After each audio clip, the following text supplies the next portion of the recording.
No, I mean, how far do you want to take it, Finn?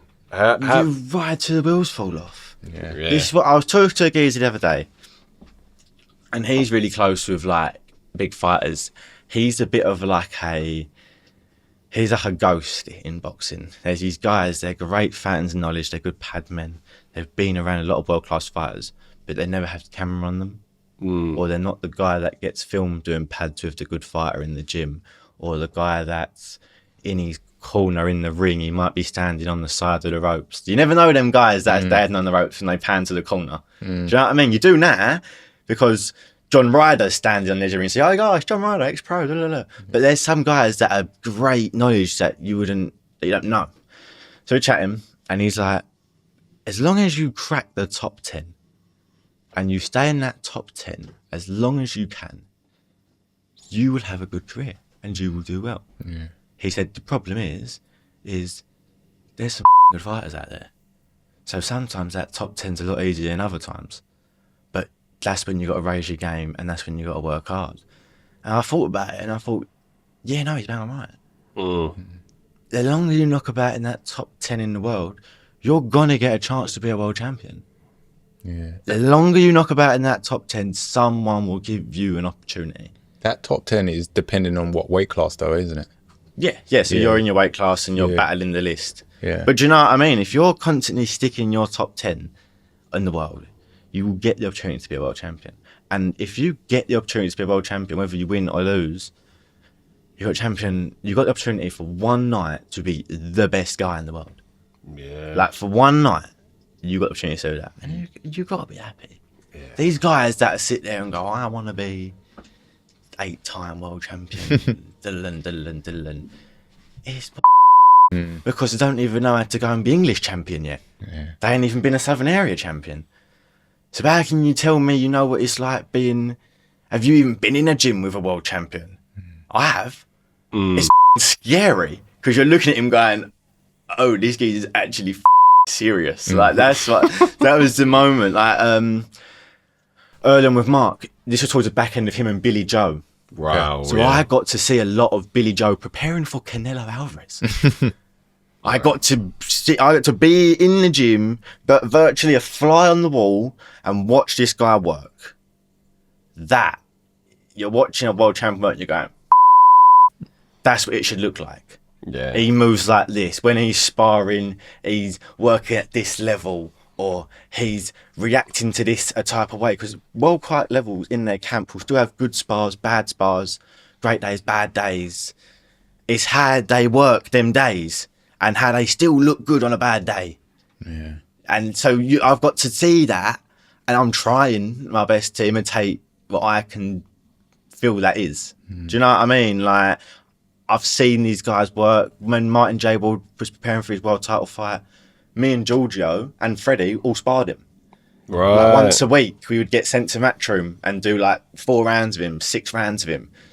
So we spent a lot of time with him. He was getting ready for a world title fight, so you're watching how he's doing things and how he's preparing and how he's mentally sorting himself. He's only sparring 2 like 17-year-old amateurs. Realistically, we're a light. That's what I'm now realising. We was a light day. Right. If Mark went to me, these 2 amateurs are coming in, you've got to do 8 rounds, 4 rounds apiece.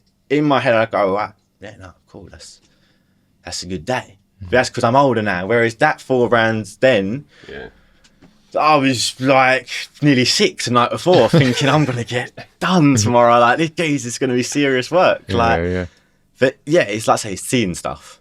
Yeah. And some of them guys that are trying to talk about this professional game haven't actually seen any of it.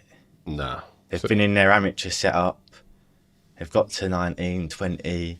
They've got some followers on Instagram. And they're going, yeah, no, I'm going to go be pro. Yeah. Let me go and get my medical done and get my license. Crazy. That's the crazy game we're in. Yeah. But everyone gets found out. Yeah. That's the cool thing about boxing. Everyone gets found out at some point along the line. Everyone has a bad night and gets found out on one night. And it's how on that night do you either pick yourself back up and turn it around there and then, or you get out of the ring, you turn it around the next day. Yeah. What was the biggest lesson you learned from Billy Joe Saunders when you was watching him spar and training, just being around that environment? He technically, like from a boxing eye, he would ride shots so well. It was almost a new defense. I'd never really seen anyone do that. And he was sparring like a bigger guy. And he'd kind of be letting the guy have his shots, but he would ride him off of his shoulder a little bit, or he would just catch it, or he would just pull his head back, or he would even tilt his head so he'd catch it on his forehead rather than his chin. Or like twist himself across so he'd catch it on his shoulder. And watching that work, I'm like, he's working at like 60% right now, 70% right now. But he is just doom, doom, doom, doom. He's not getting hurt. He's just about getting tagged, but he knows the situation he's in. So that was like really cool to see someone do. Yeah. Because as an amateur, you're always defending kind of either with your feet or like slipping or rolling, because that's like the easiest defenses to probably do. Hand defenses are quite tough, but just riding and just catching shots is very impressive. I always remember Triple G watching him train and just the weights on his neck. And just like literally just turning his neck for like probably half an hour on weights. And I'm thinking, hold on a minute. And then Triple G weren't really like in the eye then, you know? And then when you see him catch punches on his face, just like the reflex and just like that. There's like great YouTube videos like old of like Triple G sparring Canelo. That's like the greatest YouTube video ever. Yeah. Like Triple G training camps in Big Bear. They'd have like a 20-minute clip of what he was up to. Or like they'd have like some sick people sparring. Like you watch like Devin Haney, like Ryan Garcia spar for like 20 minutes straight at Mayweather's gym. Yeah. These are great things to watch and to like just like get a perspective of growth. Like, because we're lucky at my age that virtually everything about 5 years before us has been filmed. Yeah. And is now being posted or being posted. So we can get to literally look at this stuff and like go, that's cool. Or like I would have watched some of these videos like 5 years ago, 6 years ago. So I watched it when it came out. So I knew Ryan Garcia was going to be sick. Yeah. When I watched him sparring Devin Haney. And yeah, it's really cool to see the growth of these guys because they've become like superstars. Yeah.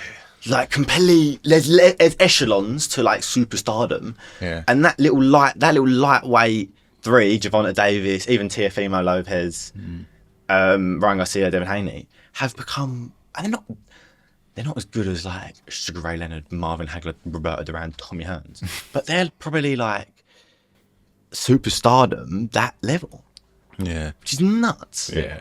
There's a clip that hasn't been released, and I know it's from your gym. Have you seen it? Visioli. I'd probably stand in the back of it. Huh? I'd probably stand in the back of it. I The don't one know. in America when he was training. Oh no, when he was in America. Yeah. No, I haven't. You ain't seen it yet? I haven't seen it. Have you seen it? I haven't seen it. They're not I releasing haven't it. seen it. But I it's haven't something seen they're it. saying that Visioli wiped him out. Knocked him out. But Yeah, I think they was confident, and I spoke to Mark, and Mark's an honest guy, and I was on the phone. He went, they've because there's always that like battle. You're going over to America to spar this boy. Like that's tense. So there's a bit of like try and do you over, try and get the better of you, try and one up you and that. And Mark's like, we dealt with them, got the better, got it on tape, lovely job. Like, and I was like, he seems happy. Yeah. Giorgio seems happy about it. But how cool is that? Yeah. We're in a day and age that if you do create that type of buzz, you can pull and poke things. And that's a great, if you're a boxing eye, that's a cool division.